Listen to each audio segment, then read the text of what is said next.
Alright, so in review, we first changed your grip. We got your thumb and forefinger of your left hand pinched together. We want unification of the hands, so the hands should be in close proximity to one another. By getting that left thumb pinched, the left thumb and forefinger pinched together, what that does is it creates a pocket. If you pinch the thumb and forefinger of the right hand, it creates a little pocket, and the left thumb should fit right under the lifeline. Alright, the other thing we said was I want you to feel like you're leading with the handle and you're swinging the handle right around your left hip, so you're cornering. And the reason I call it cornering is you feel like you're swinging right around that left hip. You have a habit of sliding. Watch your right foot slide. Yeah, I slid more than turning. And some of that is over years and years of you know, ingraining that sensation. So I want you to feel like you're dragging the handle.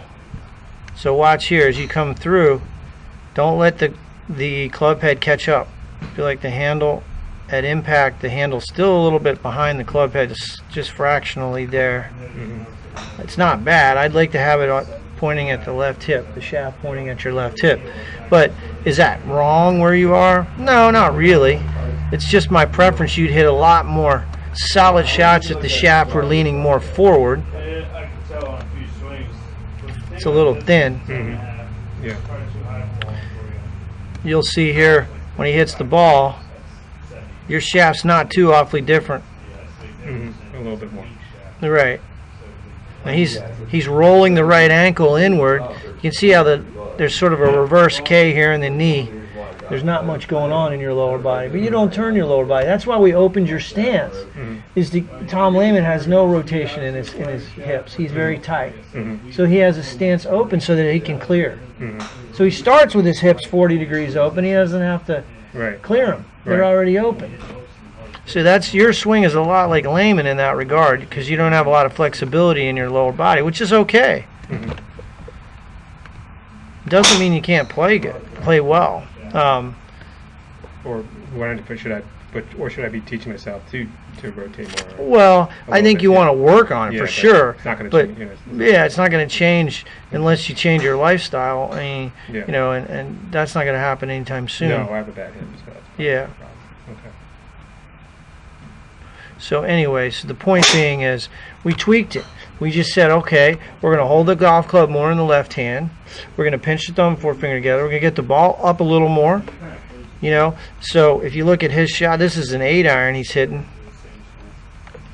Now we don't really know the angle this was taken on, but we can surmise there the ball's a little forward of center. I want your ball up in your stance.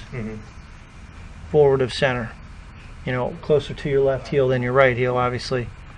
And did you want the head up farther too? Like you were having me the ball up with moving my head up. I'd like to have your chin up, so your left shoulder can go under your chin.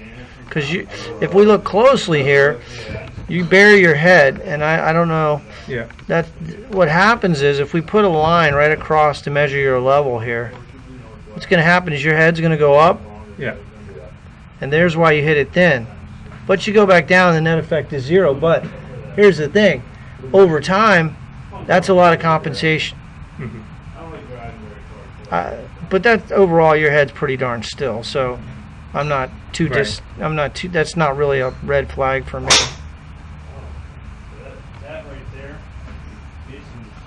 So really, open stance, get the grip right. Feel like you're leading with the handle, particularly if you're hooking. All right.